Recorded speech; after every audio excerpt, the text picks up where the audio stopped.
नमस्कार, आप देख रहे हैं खबरदार। मैं हूं आपके साथ रोहित सरदाना। सबसे पहले खबरों को खबरदार के लेंस से देखें। कोरोना के खिलाफ लड़ाई में भारत के 3 सबसे बड़े हथियार हैं: वैक्सीन, मास्क और सोशल डिस्टेंसिंग। लेकिन इन तीनों में से एक भी कम होगा तो कोरोना संक्रमण तय है और भारत इस समय हर मोर्चे पर चुनौती का सामना कर रहा है। आज इन चुनौतियों का सुपर विश्लेषण करेंगे। वैक्सीन की डोज लगवाने के बावजूद कोरोना संक्रमण हो रहा है। एम्स के डॉक्टर हो, गंगाराम केजीएमयू के डॉक्टर हो या पटना मेडिकल कॉलेज के, वैक्सीन की डोज के बावजूद संक्रमित हो रहे हैं। इसका मतलब यह नहीं है कि वैक्सीन कारगर नहीं है, लेकिन कोरोना संक्रमण से 100% मुक्त रहने की गारंटी फिलहाल कहीं नहीं है। वैक्सीन के बाद भी कोरोना क्यों हो रहा है और क्या हमारे टीके कोविशील्ड और कोवैक्सीन आगे पर्याप्त सुरक्षा देंगे? इसका जवाब आपको मिलेगा अभी थोड़ी देर में। देश भर के अलग अलग राज्यों के वैक्सीन सेंटर्स पर वैक्सीन की कमी हो गई है। वैक्सीन बनाने की क्षमता और राज्यों की वैक्सीन लगाने की स्पीड के बीच तालमेल नहीं बैठ रहा। वैक्सीन की बर्बादी का चैलेंज भी है और इस सब के बीच वैक्सीन वाला राजनीतिक झगड़ा भी चल रहा है। जिस समय पूरे देश की शक्ति एक शत्रु को पराजित करने के लिए इकट्ठा होनी चाहिए, उस समय शक्तियां अलग अलग दिशा में लगी हुई हैं। कहीं चुनावी फाइट की कड़वाहट है तो कहीं एक दूसरे की राजनीतिक लकीर को छोटा करने की होड़। वैक्सीन की कमी एक बहुत बड़ा ब्रेकर है। ऐसा क्यों हो रहा है? दूसरे देशों को दवाइयां भेजने वाले दानवीर भारत में वैक्सीन की कमी आखिर कैसे हो गई? इस पर राजनीतिक झगड़ा क्यों हो रहा है? इसका भी आज विश्लेषण हम करेंगे। आजकल रोज कोरोना के डरावने कीर्तिमान सुनने को मिल रहे हैं। 24 घंटे में 1,30,000 से ज्यादा केस आ गए। यह आंकड़ा एक बार फिर एक नया रिकॉर्ड है। वैसे इसे सिर्फ एक नंबर के रूप में मत देखिएगा। महामारी लोगों को जान से मार रही है। हर आंकड़े पर खून के छींटे, नाइट कर्फ्यू, लॉकडाउन, वैक्सीन की आशंकाएं, कहीं अपनों को खोने का डर तो कहीं वो दर्द जो किसी अपने के खो जाने के बाद महसूस होता है। घर, दफ्तर, स्कूल, बाजार, अस्पताल, शमशान घाट, हर तरफ से खबरें आ रही हैं। आज आपके काम की सारी जानकारियां हम आपको देंगे, लेकिन सबसे पहले आपको बता देते हैं कि देश भर में कोरोना का विस्फोट जारी है। महाराष्ट्र में 58,000 से अधिक केस सामने आ गए हैं। अकेले मुंबई में पिछले 24 घंटे में 9,200 से ज्यादा मामले आए हैं। राजधानी दिल्ली में भी 24 घंटे में 8,000 से ज्यादा नए मामले दर्ज हुए।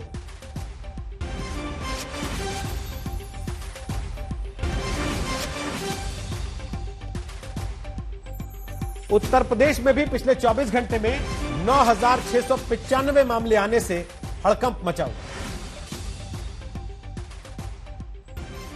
पिछले वर्ष कोरोना महामारी के बीच पूरी दुनिया को वैक्सीन का बेसब्री से इंतजार था, क्योंकि सभी को लग रहा था कि इस महामारी का एकमात्र उपाय होगा वैक्सीन। फिर चिकित्सा के इतिहास में पहली बार किसी बीमारी की वैक्सीन 1 वर्ष में तैयार कर ली गई, जबकि अमूमन इस काम में 8 से 10 वर्ष लग जाते हैं। दुनिया को लगा कि उसके हाथ वो ब्रह्मास्त्र लग गया जिसके जरिए कोरोना का अंत होना तय है। लेकिन इम्यूनिटी की जितनी उम्मीदें लगाई गई थी, वैक्सीन उन पर उतनी खरी नहीं उतरी। वैक्सीन लगने के बाद भी लोगों को कोरोना हो रहा। भारत में तो दोनों डोज ले चुके हेल्थ वर्कर्स और डॉक्टर्स भी अब कोरोना की चपेट में आ रहे हैं। आज देश की राजधानी एम्स के अस्पताल में 1 अप्रैल से लेकर अब तक 22 डॉक्टर्स को कोरोना हो चुका है, जिनमें से 6-7 डॉक्टर्स ने वैक्सीन की दोनों डोज लगवाई हुई थी। इसके पहले दिल्ली के ही सर गंगाराम अस्पताल में 37 डॉक्टर कोरोना संक्रमित हो गए थे। इन सभी 37 डॉक्टर्स ने कोरोना की दोनों डोज ली हुई थी।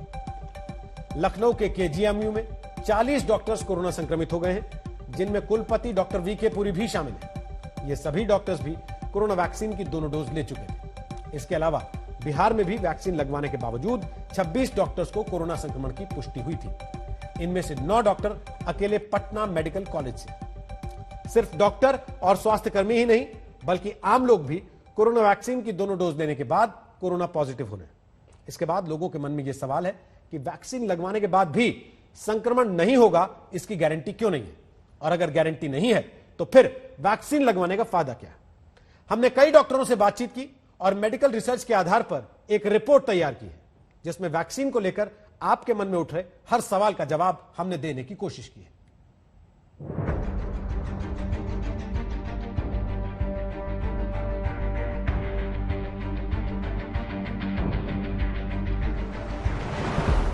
जिस तरह से देश में वैक्सीन की दोनों डोज लगवाने वाले लोग कोरोना संक्रमित हो रहे हैं, कम से कम अब तो इस बात को समझ लीजिए कि ये वैक्सीन है, कोई अमृत नहीं, जो कोरोना के खिलाफ आपको अजर अमर कर देगी। और बात सिर्फ कोरोना वैक्सीन की नहीं है, दुनिया में आज तक कोई वैक्सीन नहीं बनी जो किसी बीमारी से बचाव की 100% गारंटी दे सके। भारत में इस्तेमाल हो रही कोवैक्सीन की एफिकेसी यानी प्रभावी दर 81% है। यानी अगर किसी ने वैक्सीन लगवाई है तो उसे इन्फेक्शन होने की 19% संभावना फिर भी रहेगी। इसी तरह कोविशील्ड की एफिकेसी 62 से 80% है। यानी ये वैक्सीन लेने के बाद भी 20 से 38% संभावना है कि आपको कोरोना संक्रमण हो सकता है। यानी ये बिल्कुल संभव है कि वैक्सीनेशन के बाद भी कोई कोरोना वायरस का शिकार हो जाए। पहले तो शायद एक आध वैक्सीन को छोड़ के कोई ऐसा वैक्सीन नहीं है जिसमें उन्होंने बोला कि आपको 100% एफिकेसी है। जनरली जैसे देखा जाए तो 70%, 80%, 90% एफिकेसी है। तो मतलब ये है कि जरूरी नहीं आप में नहीं होगा, हो सकता है। हो तो पहले सोचा गया था कि शायद उतना ज्यादा सीरियस नहीं होगा और उसके कम लक्षण होंगे, बट ये भी अभी पूरा एस्टैब्लिश नहीं है। तो वैक्सीन लगाने के बाद भी आपने पूरे प्रिकॉशंस लेने हैं, ये हम सबको समझना बहुत जरूरी है, क्योंकि वैक्सीन श्योरिटी नहीं है कि इन्फेक्शन नहीं होगी। अभी देश में वैक्सीन की दोनों डोज ज्यादातर डॉक्टरों और हेल्थ केयर वर्कर्स को ही लगी है। इसलिए वैक्सीन की दोनों डोज लेने के बाद भी इन्फेक्शन के ज्यादातर केस उन्हीं में आ रहे हैं। लेकिन अच्छी बात यह है कि जिसे वैक्सीन लगी हो उसे संक्रमण के गंभीर लक्षण नहीं होते। संक्रमण से आम सर्दी बुखार जैसा ही होता है। अस्पताल में भर्ती करने की जरूरत भी बहुत कम केस में होती है। घर पर रहकर इलाज से संक्रमण ठीक हो सकता है। यानी ये संभव है कि वैक्सीनेशन के बाद भी कोई वायरस का शिकार हो जाए। लेकिन इसका मतलब ये नहीं है कि वैक्सीन खराब है, क्योंकि वैक्सीन संक्रमण से 100% सुरक्षा कवच नहीं देती, लेकिन जान जरूर बचा लेती है।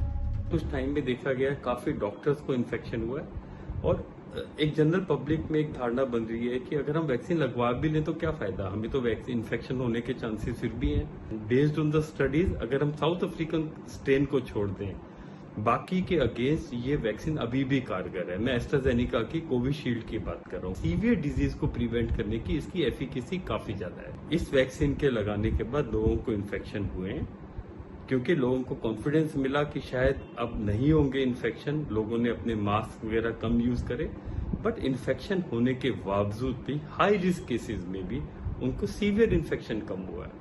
ये बहुत बड़ी बात है। तो वैक्सीनेशन का यही सबसे बड़ा फायदा है कि इवन आफ्टर वैक्सीनेशन अगर इन्फेक्शन होता है तो वो बहुत लो लेवल का होता है। ये सारे लोग ऐसे थे जो स्टेबल थे या सिर्फ फीवर आता था, किसी को भी ऑक्सीजन की रिक्वायरमेंट नहीं थी, किसी को भी आईसीयू में एडमिशन नहीं किया गया और किसी का डेथ नहीं हुआ। कहने का मतलब वैक्सीन दैट इतना प्रोटेक्टिव है, आप सबको मेहरबानी करके लेना ही चाहिए।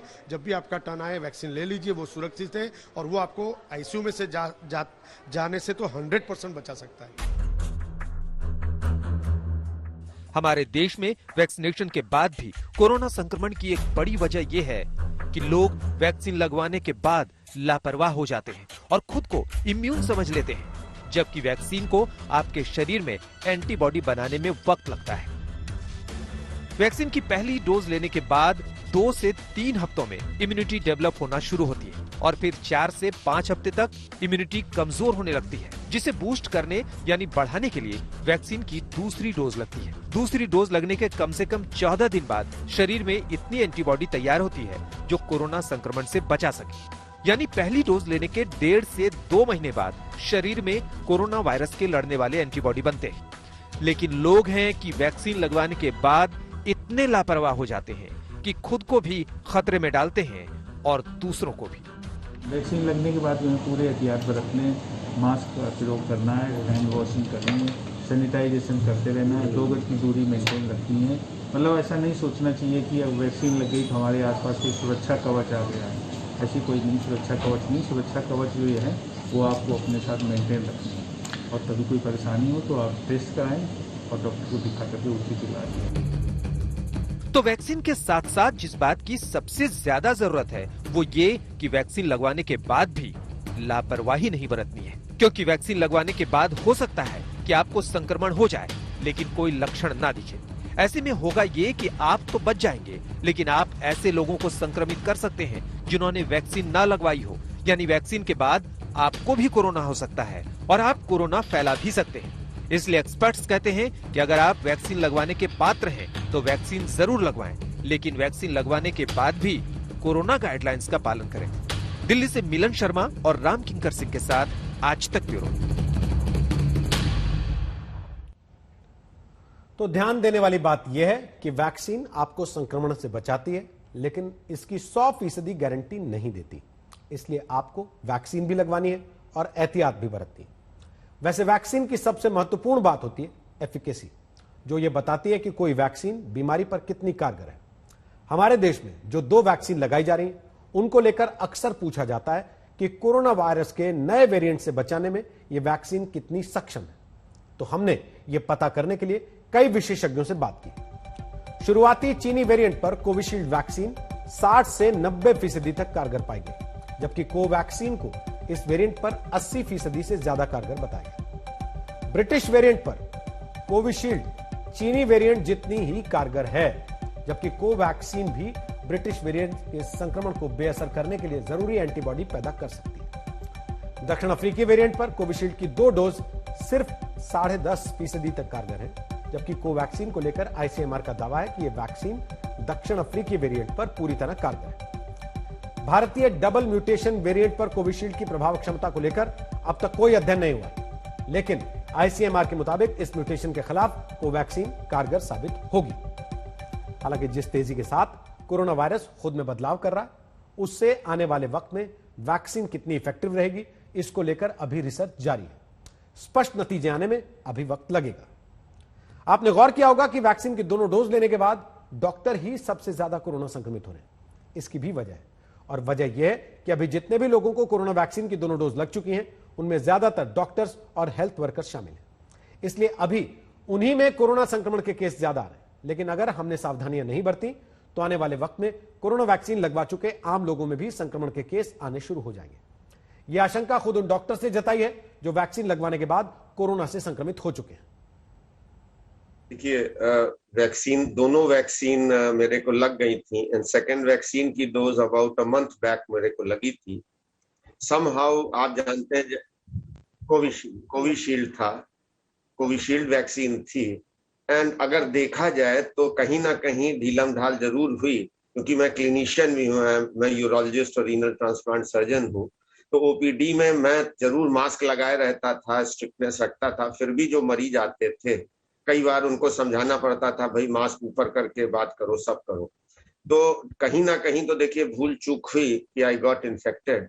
लेकिन अच्छी बात यह रही कि जो एक धारणा बनी हुई है कि वैक्सीन इज नॉट इफेक्टिव, मैं उससे एग्री नहीं करता हूँ। Vaccine is effective.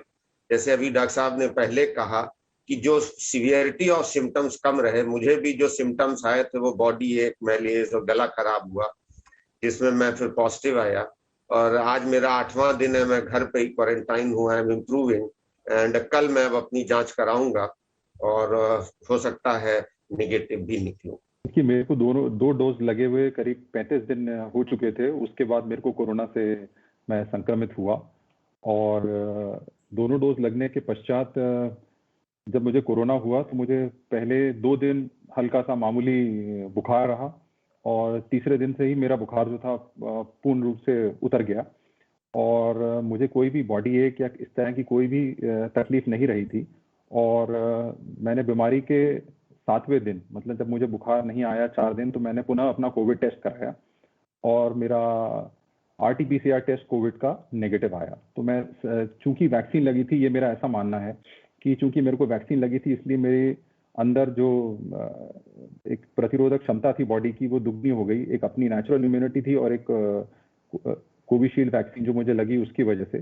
तो इस वजह से मैं 2 दिन के अंदर ही बुखार से फ्री हो गया, सिम्टम फ्री हो गया और 7वें दिन मेरा कोविड टेस्ट नेगेटिव आ गया। तो इसलिए मेरा यही लर्निंग रही इससे कि अगर हम लोग जो भी वैक्सीन अवेलेबल हैं उनको अगर हम लगवाते हैं तो हम अपने आप को प्रोटेक्ट करते हैं।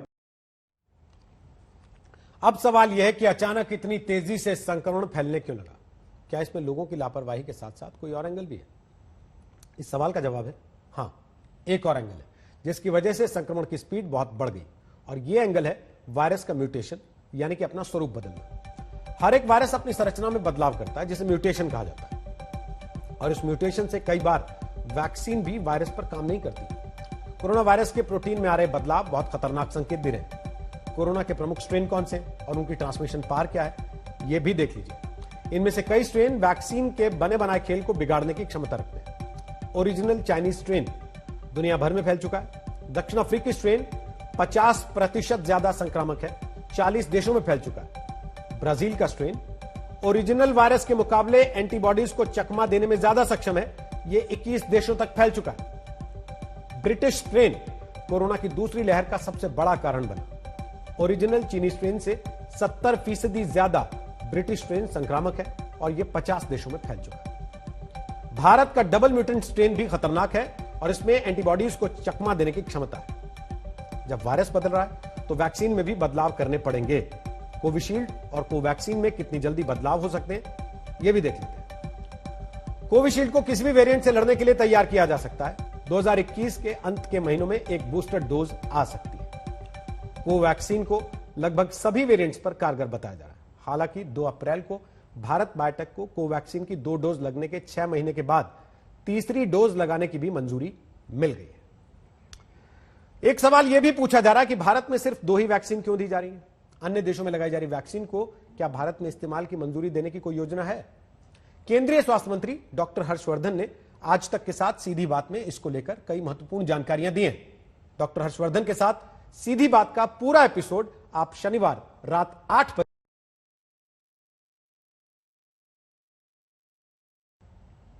जो है वैक्सीन की सप्लाई के लिए जो बाकी मैन्युफैक्चरर आ रहे थे, जैसे कह रहे हैं कि अमेरिका वाले यहाँ पर आए थे, आपने उनसे सवाल पूछे, उसके बाद वो आए नहीं या आए कि पता नहीं है। इतने सारे नाम आपने बताए, ये जो इतने सारे जो फाइजर है या बाकी हैं, उनको लाने में क्या परेशानी? देखिए, पहली बात तो आप समझिए कि आपने फाइजर की बात किया।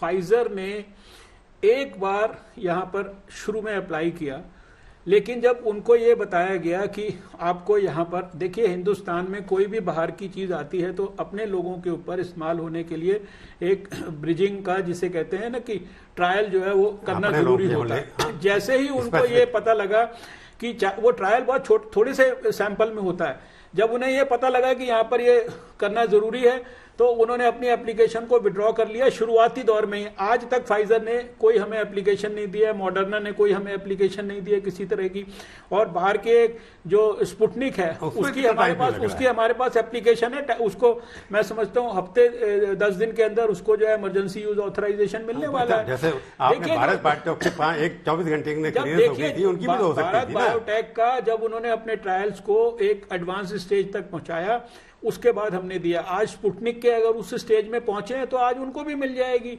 हमने कभी ये जो आरोप है कि सरकार एक्सपोर्ट इंपोर्ट नहीं होनी थी, ये गलत है ना? किसी ने अप्लाई नहीं किया तो कैसे अप्रूव? तो मैंने तो आपको रिकॉर्ड पे बोल रहा हूँ भाई, आपको फाइजर के बारे में बता रहा हूँ आपको। मॉडर्ना ने तो आज तक अप्लाई नहीं किया, जो है फाइजर ने भी जो है शुरुआत में अपनी एप्लीकेशन विड्रॉ कर।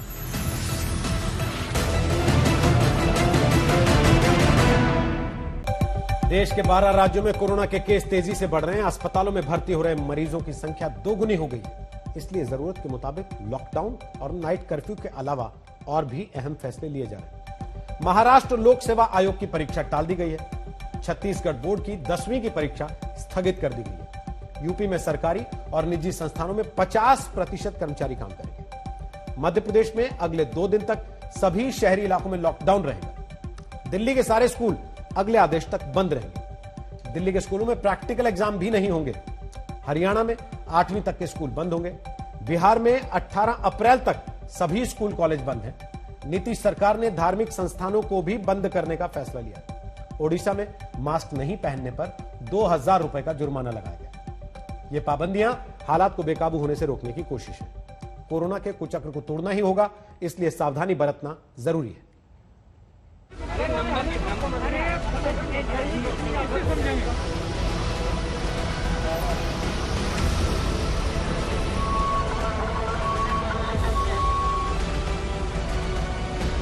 फिर नाइट कर्फ्यू, फिर लॉकडाउन, फिर दुकानें बंद, फिर रोजगार पर ताला। नतीजा कारोबार मंदा, लड़खड़ाती अर्थव्यवस्था को फिर भारी चोट। 24 घंटे में कोविड से संक्रमित होने वालों की संख्या बढ़कर 1,31,968 तक पहुंच गई। 780 मरीजों की जान चली गई। महाराष्ट्र में गुरुवार को 56,286 नए मरीज मिले हैं। एक दिन में दिल्ली में कुल 7,437 नए केस दर्ज किए गए। देश में 12 ऐसे राज्य हैं जहां कोरोना के मामले तेजी से बढ़ रहे हैं। इन राज्यों में महाराष्ट्र, पंजाब, छत्तीसगढ़, कर्नाटक, गुजरात, मध्य प्रदेश, दिल्ली, तमिलनाडु, हरियाणा, राजस्थान, उत्तर प्रदेश और केरल के नाम शामिल हैं। सरकार बोल रही है ये उछाल लापरवाही का नतीजा है। We all know that it's because of the casual approach that has been adopted, unfortunately, by the society and some sort of laxity everywhere in following the discipline of the COVID-appropriate behavior that has probably resulted in this surge in the cases. देश भर में कुल मामलों का करीब आधा हिस्सा महाराष्ट्र से आ रहा है। मुंबई, पुणे, ठाणे, नागपुर और नासिक में हालात बेकाबू हैं। रेस्टोरेंट, मॉल, सिनेमा घर सब बंद हैं। नाइट कर्फ्यू जारी है। संपूर्ण लॉकडाउन का खतरा सिर पर मंडरा रहा है। तो महाराष्ट्र सरकार का कहना है क्योंकि बहुत ज्यादा केसेस आप कह सकते हैं कि टेस्ट किए जा रहे हैं, इसीलिए केसेस ज्यादा निकलकर सामने आ रहे हैं। महाराष्ट्र में तकरीबन हर रोज 2 लाख टेस्ट किए जा रहे हैं, जिसमें से ज्यादा जो टेस्ट हैं वो RT-PCR है। गुजरात में कोरोना की रफ्तार पहले से ज्यादा खतरनाक है। अहमदाबाद, सूरत, राजकोट और वडोदरा में हालात चिंताजनक है। राज्यसभा सांसद शक्ति सिंह गोहिल ने ट्वीट कर वीडियो जारी किया, जिसमें भावनगर के सरकारी अस्पताल की बदहाली साफ देखी जा रही है। कई अस्पतालों में बेड नहीं है, वेंटिलेटर मशीन नहीं है। वहीं कोरोना से संक्रमित होने वालों की संख्या बढ़ती जा रही है। 24 घंटे के अंदर 4,000 से ज्यादा नए मरीज मिले। कोरोना पर काबू पाने के लिए टेस्टिंग बढ़ाई जा रही है। दरअसल सरकार लगातार ये प्रयास कर रही है कि जो टेस्टिंग, ट्रेसिंग और ट्रीटमेंट, इन तीनों चीजों पे सबसे ज्यादा फोकस करने की कोशिश कर रही है। लेकिन जिस तरीके से मामलों में लगातार बढ़ोतरी हो रही है, पिछले 24 घंटे की बात करें तो पिछले 24 घंटे में 3500 से ज्यादा कोरोना संक्रमितों के मामले सामने आए हैं, जिसमें अगर एक्टिव केस की बात करते हैं तो 17,000 से ज्यादा एक्टिव केस इस वक्त गुजरात में है। उत्तर प्रदेश में रिकॉर्ड 9,695 नए मरीज मिले और अकेले लखनऊ में 3,000 नए केस मिले, जबकि पूरे यूपी में 37 मरीजों की मौत हुई है। उत्तर प्रदेश में कोरोना की रफ्तार बेकाबू होती जा रही है। सरकार ने कई कदम उठाए हैं। नाइट कर्फ्यू लगा दिया गया है। तकरीबन 8 शहर ऐसे हैं जहां रात में 9 बजे से लेके सुबह 6 बजे तक नाइट कर्फ्यू होगा।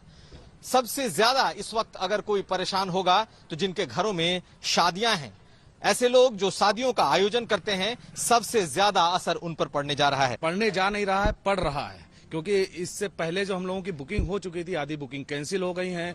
मरीजों की संख्या बढ़ने से पाबंदियों की नई किश्त तैयार है। लोग परेशान हो रहे हैं। उससे भी ज्यादा चिंता की बात है कि संख्या अब जो पहले 1-2 करके डेड बॉडीज आती थी एक दिन में, अब आज की तारीख में 15-20 डेड बॉडीज आ रही हैं, यानी मौतों की संख्या बढ़ गई है, जो कि चिंता की बात है। और तमाम इसी वजह से पहली बार शायद ऐसा हो रहा है कि डेड बॉडीज के अंतिम संस्कार के लिए उनको टोकन तक देना पड़ रहा है। लोगों को 8-10 घंटे इंतजार करना पड़ रहा है। जी, इस वजह से इंतजार, क्योंकि लोग एक ही टाइम पे बॉडी आ जा रही इतनी ज्यादा, और यूनिट मेरी एक चल रही, जिसकी वजह से मुझे टोकन चलाना पड़ रहा है। मध्य प्रदेश में शनिवार और रविवार को पूरे प्रदेश में लॉकडाउन रहेगा। छिंदवाड़ा, खरगोन, रतलाम और कटनी में 7 से लेकर 10 दिनों तक पूर्ण लॉकडाउन है। अगले 3 महीनों तक सरकारी दफ्तर हफ्ते में 5 दिन खुलेंगे। महाराष्ट्र और छत्तीसगढ़ से बसों की आवाजाही पर 15 अप्रैल तक रोक रहेगी। और इसीलिए क्योंकि मुख्यमंत्री पहले ही ऐलान कर चुके थे कि संपूर्ण लॉकडाउन एक साथ पूरे प्रदेश में नहीं लगाया जा सकता, लेकिन जिस तरीके से मामले अब तेजी से बढ़ रहे हैं, टुकड़ों में अलग अलग शहरों में लॉकडाउन 1 से ज्यादा दिनों के लगाए जा रहे हैं। महाराष्ट्र के बाद छत्तीसगढ़ दूसरा ऐसा राज्य है जहां कोरोना के नए केस पिछले सभी रिकॉर्ड तोड़े हुए हैं। राज्य में लगातार दूसरे दिन 10,000 से ज्यादा लोग संक्रमित पाए गए। 2 दिनों में रिकॉर्ड 72 मरीजों की मौत हुई। छत्तीसगढ़ सरकार ने 10वीं की बोर्ड परीक्षा स्थगित कर दी है। दुर्ग जिले में 6 अप्रैल से ही लॉकडाउन है। रायपुर में आज, जबकि राजनांदगांव, बेमेतरा और बालोद जिले में शनिवार शाम से लॉकडाउन लगाया जाना है। ये लॉकडाउन 19 अप्रैल की सुबह 6 बजे तक रहेगा। राजस्थान में कोरोना की दूसरी लहर ज्यादा खतरनाक साबित हो रही है। अप्रैल में राज्य में रोजाना 2000 से ज्यादा मरीज मिल रहे हैं। राजस्थान के बॉर्डर सील हैं, टेस्ट के बिना आने जाने की इजाजत नहीं। 10 बजे के बाद कर्फ्यू लागू है। आईसीयू जो पहले खाली हो गए थे वो सब भर रहे हैं। निजी अस्पतालों में भी बेड आरक्षित की जा रही है, ताकि किसी भी तरह से कोई अगर इस तरह की आशंका होती है या फिर कोरोना का विस्फोट होता है तो उस पर काबू पाया जा सके। सामूहिक लापरवाही का नतीजा ये है कि आज कोरोना संक्रमण के ब्रेक फेल हो गए हैं और लोग बेहिसाब रफ्तार से संक्रमित हो रहे हैं। लॉकडाउन और नाइट कर्फ्यू लगाकर कोरोना की रफ्तार पर ब्रेक लगाने की कोशिश जारी है। फिलहाल विकल्प यही है कि गाइडलाइन का पालन करना होगा, वरना ये लहर बहुत बड़ी आबादी को अपनी चपेट में ले लेगी। आज तक ब्यूरो। और कोरोना की इस मार के बीच वैक्सीन पर लड़ाई छिड़ गई। कांग्रेस के सांसद राहुल गांधी ने पीएम नरेंद्र मोदी को लिखी चिट्ठी में वैक्सीन की किल्लत का आरोप लगाकर सरकार को घेरा है। उन्होंने वैक्सीन कंपनियों को आर्थिक मदद के साथ साथ विदेशी वैक्सीन निर्माताओं को मंजूरी देने की मांग कर डाली। इसके जवाब में केंद्रीय मंत्री रविशंकर प्रसाद ने राहुल गांधी पर विदेशी फार्मा कंपनियों के लिए लॉबिंग करने का आरोप लगा दिया।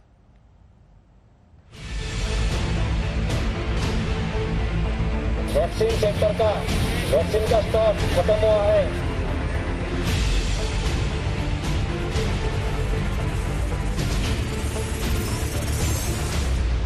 वैक्सीन सेक्टर का वैक्सीन का स्टॉक खत्म हुआ है। मुंबई का सबसे बड़ा कोरोना वैक्सीनेशन सेंटर बीकेसी, लेकिन शुक्रवार को घोषणा ये करनी पड़ी कि वैक्सीन का स्टॉक खत्म है, वैक्सीन नहीं लगी। सिर्फ मुंबई के बीकेसी सेंटर ही नहीं, बीएमसी के मुताबिक वैक्सीन की किल्लत के चलते कई सेंटर्स पर वैक्सीनेशन का काम रोका गया है। वैक्सीन न होने से टीकाकरण पर ब्रेक महाराष्ट्र के अन्य इलाकों में भी लगा है। नागपुर का सरकारी अस्पताल जीएमसी भी उनमें से एक है। मेरी देवरानी, मेरा देवर, हम लोग आए हुए यहाँ वैक्सीन लेने के लिए। ये भी अच्छे से नहीं बता रहे कि कब आएंगे और कब नहीं आएंगे। महाराष्ट्र ही नहीं, देश के कई अन्य राज्यों में भी वैक्सीनेशन सेंटर्स पर लोगों को निराश होना पड़ रहा है। बिहार के दरभंगा का ये वैक्सीनेशन सेंटर गुरुवार से ही स्टॉक नहीं होने का नोटिस चिपका चुका है। क्यों आए हैं यहाँ, क्यों बैठे हुए हैं? टीका लगाने के लिए। क्या हुआ? कोरोना कहीं सोमवार को मिलेगा, वैक्सीन खत्म हो गया। दिल्ली और एनसीआर के कई इलाकों में कई सेंटर्स पर वैक्सीन की कमी देखी जा रही है। वजह वैक्सीन क्यों नहीं लगी, आपकी अस्पताल ने क्या कहा ये बताइए। इसके इनके स्टॉक में नहीं, हमने आपको मैसेज दे दिया है, जबकि डीएम का रिपोर्ट है कि कोई शॉर्टेज नहीं है। मेरे को भी, मैं आज अभी इतनी दूर से आई हूँ, इतनी परेशानी उठा के, तो यहाँ पर मेरे को कोई मैसेज नहीं दिया। कहते मेरे को मैसेज आपको दिया है, लेकिन आज की डेट थी मेरी सेकंड डोज की। अब सेकंड डोज का फिर अगर पता नहीं कब आती है या हमारा नंबर भी दोबारा आता है कि नहीं आता। वैक्सीन का स्टॉक खत्म होने की आशंका में जहां वैक्सीन मौजूद है, वहां भी लंबी लंबी लाइनें लगी हैं। ओडिशा की राजधानी भुवनेश्वर के इस वैक्सीनेशन सेंटर पर बिना रजिस्ट्रेशन कराए तमाम लोग पहुंचे, जिससे उन्हें परेशानी उठानी पड़ी जो अपनी बारी का इंतजार कर रहे थे।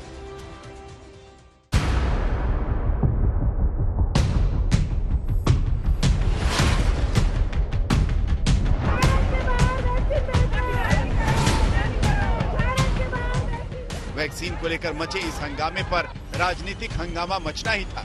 2 दिन पहले कोविड से सबसे ज्यादा प्रभावित महाराष्ट्र ने जब वैक्सीन की कमी की बात की थी, तो स्वास्थ्य मंत्री डॉक्टर हर्षवर्धन ने महाराष्ट्र में कोरोना रोकथाम के मैनेजमेंट पर ही सवाल उठा दिया था। लेकिन अब राहुल गांधी ने वैक्सीन की कमी और स्वास्थ्य मंत्री के बयान को आधार बनाकर प्रधानमंत्री नरेंद्र मोदी को चिट्ठी लिख दी है।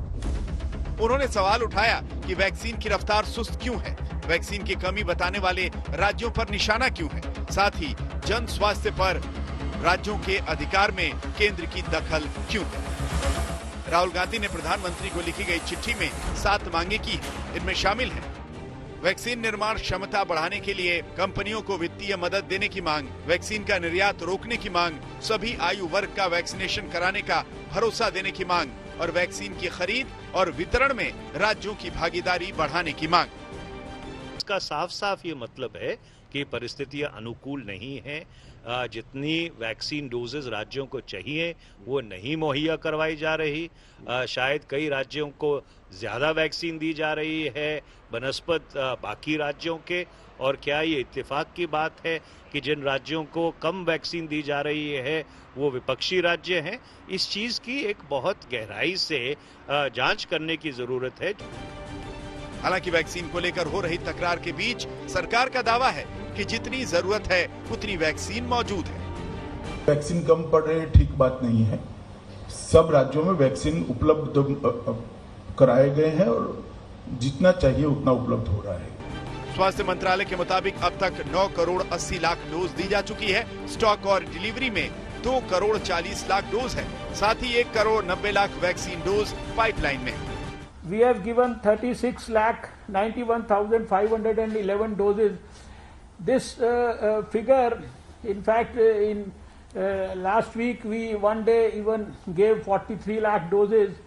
This is probably the highest given anywhere in the whole world.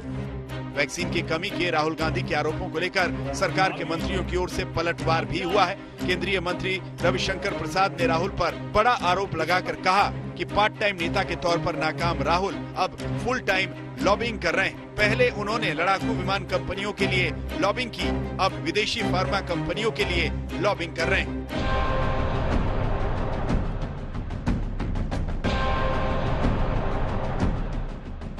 अब वैक्सीन पॉलिटिक्स पर राजस्थान के मुख्यमंत्री ने भी 2 दिन का वैक्सीन स्टॉक होने की चिट्ठी प्रधानमंत्री नरेंद्र मोदी को लिखकर केंद्र पर दबाव बढ़ा दिया है। दिल्ली से आनंद पटेल और जयपुर से शरद कुमार के साथ साहिल जोशी, मुंबई, आज तक। पीएम ने कोरोना की रोकथाम के लिए वैक्सीन से भी ज्यादा जोर टेस्टिंग पर देने की बात कही, लेकिन महंगे टेस्ट की वजह से लोग इससे बच रहे हैं। ऐसे में टेस्टिंग बढ़ाने के लिए सरकार और डायग्नोस्टिक कंपनियों से दाम घटाने की अपील की जा रही है, जिससे कोरोना को फैलने से रोका जा सके।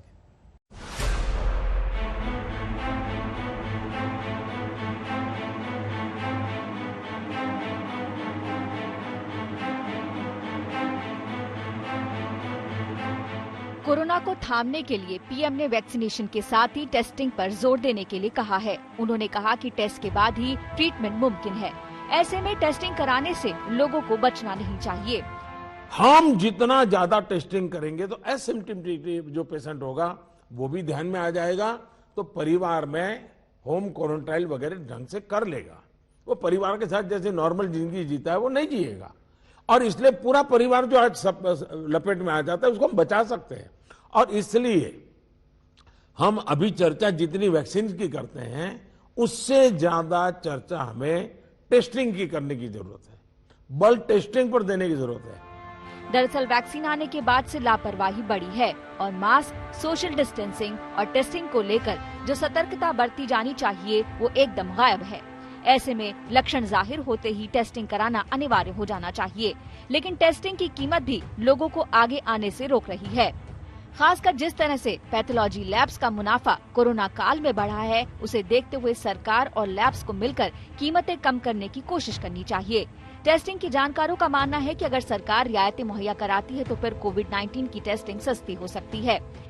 अगर सरकार टेस्टिंग प्राइस में सपोर्ट करना चाहती है तो टेस्टिंग में सबसे ज्यादा टेस्टिंग किट्स की लागत आती है, तो सरकार किट्स पर जीएसटी वेव ऑफ कर सकती है, क्योंकि हेल्थ केयर कंपनी पर जीएसटी एप्लीकेबल नहीं होता और उन्हें जीएसटी का बेनिफिट नहीं मिल पाता है। सरकार टेस्टिंग लैब्स को free of cost kits provide कराकर भी टेस्टिंग का प्राइस कम करने में मदद कर सकती है। एक्टिव केसेस के साथ मोर्टेलिटी भी बढ़ रही है। टाइमली टेस्टिंग के बाद ही डायग्नोस्ड होने से सही ट्रीटमेंट हो सकता है। स्ट्रिक्ट सर्विलेंस और रैंडम टेस्टिंग को भी बढ़ाना होगा। बेशक कीमतें कम करने के लिए सरकार को कदम उठाने होंगे, लेकिन टेस्टिंग के दम पर कारोबार को नई ऊंचाई पर ले जाने वाली पैथोलॉजी लैब्स को भी अब दरियादिली दिखाने की जरूरत है। कोरोना काल में अगर डायग्नोस्टिक कंपनियों के प्रॉफिट पर नजर डाली जाए तो मेट्रो पॉलिसी का प्रति मरीज रेवेन्यू अक्टूबर-दिसंबर तिमाही में 12% बढ़कर 1029 रुपए रहा। वहीं डॉक्टर लाल पैथ लैब का प्रति मरीज रेवेन्यू 2020-21 की तीसरी तिमाही में 20% बढ़कर 824 रुपए हो गया। जाहिर है कंपनियों का मुनाफा बढ़ा है तो टेस्टिंग के दाम में उन्हें भी कमी करनी चाहिए, लेकिन कंपनियों की मुश्किल ये है कि 2020-21 की पहली 6 माही में इन्हें लॉकडाउन के चलते तगड़ा नुकसान हुआ था।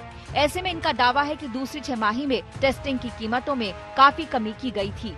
ऐसे में अगर साल भर के टर्नओवर को देखेंगे तो फिर उनके नुकसान की भरपाई तक मुश्किल है। अगर हम टेस्टिंग के प्राइस की बात करें तो पिछले साल के मुकाबले ये लगभग 6 गुना कम है। पहले आरटीपीसीआर टेस्ट का प्राइस 4500 रुपए था, अब ये 800 रुपए है। और अगर नंबर ऑफ टेस्टिंग की बात की जाए तो ये बढ़ने की बजाय पिछले साल के मुकाबले काफी कम है। मतलब रेट 6 गुना कम होने के बावजूद भी लोग टेस्ट नहीं करवा रहे हैं। हमें ये समझना होगा कि टेस्टिंग कम होने के पीछे का कारण टेस्टिंग की कॉस्ट नहीं है। प्रॉपर्टी मार्केट के लिए 2021 खुशखबरी का साल साबित हो रहा है।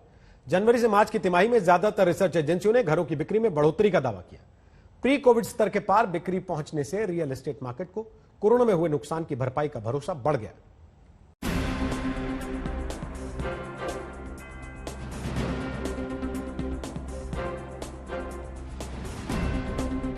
घरों की बिक्री में सुधार का दावा इस हफ्ते जारी की गई 2 रिपोर्ट्स में किया गया है। नाइट फ्रैंक और एनारॉक ने जनवरी मार्च तिमाही में घरों की बिक्री में बढ़ोतरी की बात कही थी, लेकिन इन 2 रिपोर्ट से अलग प्रॉपटाइगर की रिपोर्ट आई है, जिसमें कैलेंडर ईयर 2021 की पहली तिमाही में घरों की बिक्री में कमी आने की बात कही गई है। नाइट फ्रैंक ने जनवरी मार्च 2021 में घरों की बिक्री जनवरी मार्च 2020 के मुकाबले 44%, जबकि एनारॉक ने 29% बढ़ने का दावा किया था। लेकिन प्रॉपटाइगर की रिपोर्ट में कहा गया कि इस साल जनवरी मार्च में घरों की बिक्री पिछले साल की तिमाही में 5% कम होकर 66,176 यूनिट्स रह गई है। प्रॉपटाइगर के मुताबिक घरों की बिक्री में कमी की वजह कोविड-19 महामारी है। हालांकि रिपोर्ट में ये भी कहा गया है कि घरों की डिमांड में पिछले 6 महीनों में तेजी दर्ज की गई है। The real estate is also recovering faster than expected in the post-COVID era. इसमें एक जो बहुत इम्पोर्टेंट चीज को मद्देनजर रखना है is the second wave of Covid. ये कैसे इम्पैक्ट करेगा रियल एस्टेट को और ओवरऑल डिमांड को, ये काफी बड़ा वही रहेगा। लेकिन अभी तक गवर्नमेंट के जितने भी इनिशिएटिव रहे, चाहे वो सेंट्रल गवर्नमेंट के इनिशिएटिव्स हैं और स्टेट गवर्नमेंट के इनिशिएटिव हैं, इंटरेस्ट रेट को कम करना और स्टैम्प ड्यूटी को कम करना, उनका सबका काफी पॉजिटिव इम्पैक्ट देखा गया है। प्रॉपटाइगर का मानना है कि अब अर्थव्यवस्था धीरे धीरे रिकवरी की तरफ जा रही है। कंपनी के आंकड़ों के मुताबिक दिल्ली एनसीआर में घरों की बिक्री 14% उछाल के साथ 5,411 यूनिट से बढ़कर 6,188 यूनिट्स हो गई है। अहमदाबाद में घरों की बिक्री जनवरी मार्च 2021 में 4% बढ़कर 4,687 यूनिट्स रही है। हालांकि बाकी 6 इलाकों में प्रॉपर्टी की बिक्री में गिरावट देखी गई है, लेकिन डेवलपर्स का दावा है कि देश का रेजिडेंशियल रियल एस्टेट मार्केट केंद्र और राज्य सरकारों, आरबीआई और पूरे बैंकिंग सिस्टम की अलग अलग रियायतों के दम पर तेजी से तरक्की कर रहा है। दरअसल इस रिपोर्ट में भी अक्टूबर-दिसंबर 2020 के मुकाबले इस साल जनवरी मार्च में घरों की बिक्री 12% बढ़ने का दावा किया गया है। आप देखते रहिए आज।